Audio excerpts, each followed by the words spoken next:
अस्सलाम वालेकुम नाज़रीन। एक लम्हा। जी हाँ, ज़िंदगी में अगर ऐसा आ जाए जहाँ पे आपको एक ऐसी गलती करने का मौका मिल जाए और आप फैसला ना कर पाए और फिर वो गलती आपके गले में पड़ जाए। जी हाँ, आज आपको बताएंगे कि एक खूबसूरत नौकरानी जो घर में काम करती थी, उसका उसके मालिक का जो तल्लक था, उसका अंजाम क्या हुआ और फिर दोनों को किन मुश्किलात का सामना करना पड़ा। एक जान से गया और दूसरी वो अपनी इज्जत से गई। जी हाँ, किस्सा कुछ यूं है कि किसी को नौकरानी की ज़रूरत थी और ठीक ठाक बिजनेसमैन था वो। बड़ी अच्छी ज़िंदगी गुजर रही थी। उनकी एक जवान बेटी भी थी और फिर उन्होंने अपनी किसी वकील को बताया। उस बंदे ने, एक खतून थी वकील, उसको कहा कि मुझे कोई नौकरानी चाहिए, हमारी जो नौकरानी है वो काम छोड़ गई है। उस वकील ने कहा, जनाब कोई बात नहीं, हमारे जो घर काम करती है उसी को आपके घर में भेज दिया जाएगा और वो बड़ा अच्छा काम करती है। और फिर इसी तरह वो नौकरानी इनके घर भी आ गई और काम शुरू कर दिया। वक़्त गुजरता गया, मगर ये जो साहब थे, इनको कुछ आदत ऐसी थी कि जिसकी वजह से वो अपने हालात पे, अपने आप पे कंट्रोल नहीं कर पाते थे। ऑफिस में भी 6-7 लड़कियां काम करती थी। उनके साथ भी उनके तल्लकात ठीक तो थे, मगर बड़ी जल्दी वो फ्री हो जाते थे।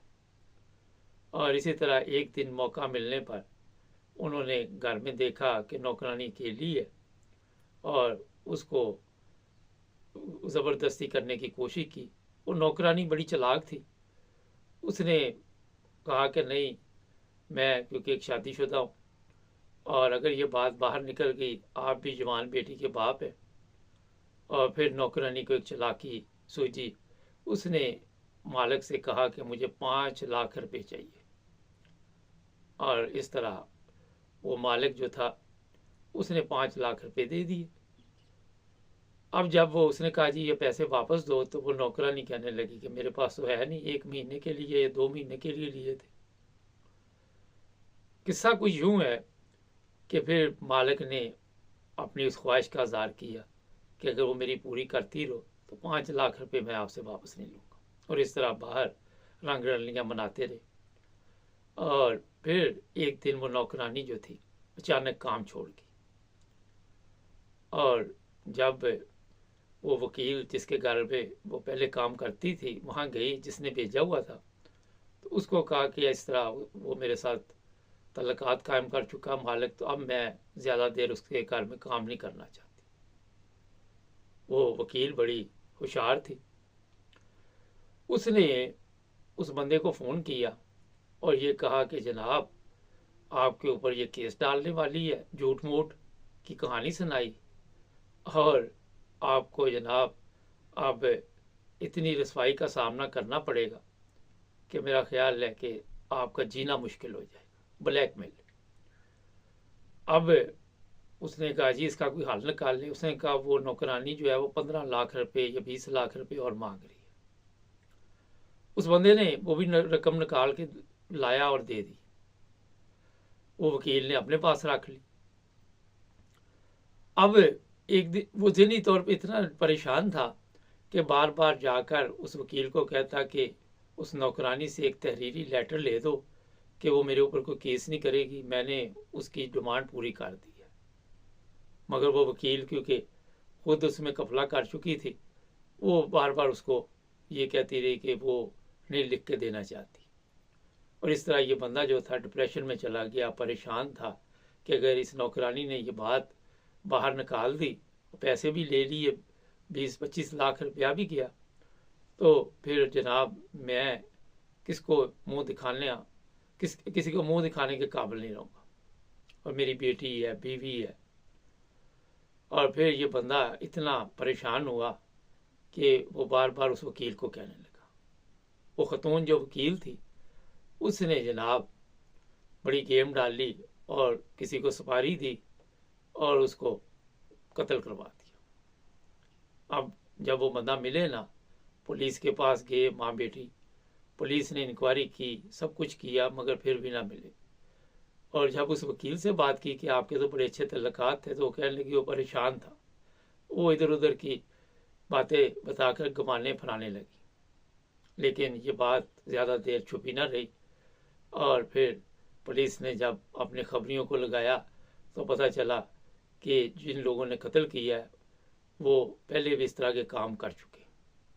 और फिर जब उनसे पूछगिछ की तो वकील का नाम आया। उस नौकरानी को पता ही नहीं था कि मैंने तो 5 लाख लिए थे, ये 15-20 लाख ये भी ले चुकी है। और फिर उस वकील को भी गिरफ्तार किया गया।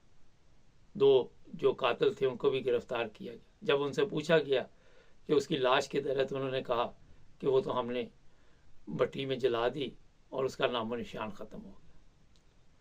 इस तरह एक हंसता बसता घर बर्बाद हो गया।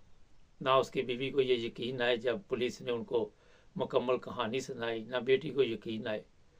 और फिर ये भी तीनों जो थे जेल में गए।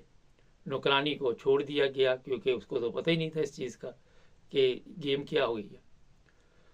तो इसमें बात जो आपको मैं बताने वाला हूँ, जहाँ आप देखते हैं पाकिस्तान हो हिंदुस्तान हो, घरों में नौकरानियाँ भी होती हैं और नौकर भी होते, और ऐसे काम अगर वहाँ पे शुरू हो जाए, होते हैं, ये नहीं कि नहीं होते, तो घरों के घर बर्बाद हो जाते, ब्लैकमेल किया जाता है।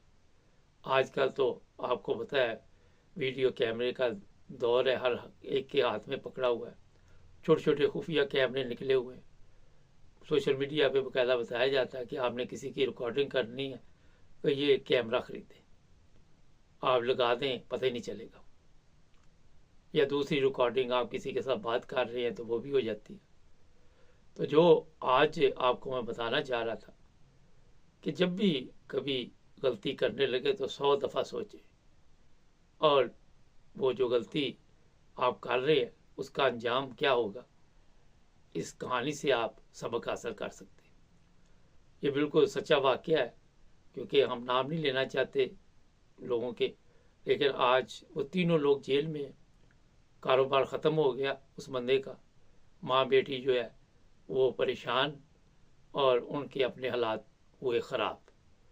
और उस बंदे ने अपनी एक गलती की वजह से एक लम्हा ऐसा आया जिसमें वो फैसला गलत कर पाया और अपना भी घर बर्बाद कर दिया, और अपनी बेगम और बेटी का जो ये सुनकर हाल हुआ उसका अंदाज़ा मेरा वही लगा सकते हैं।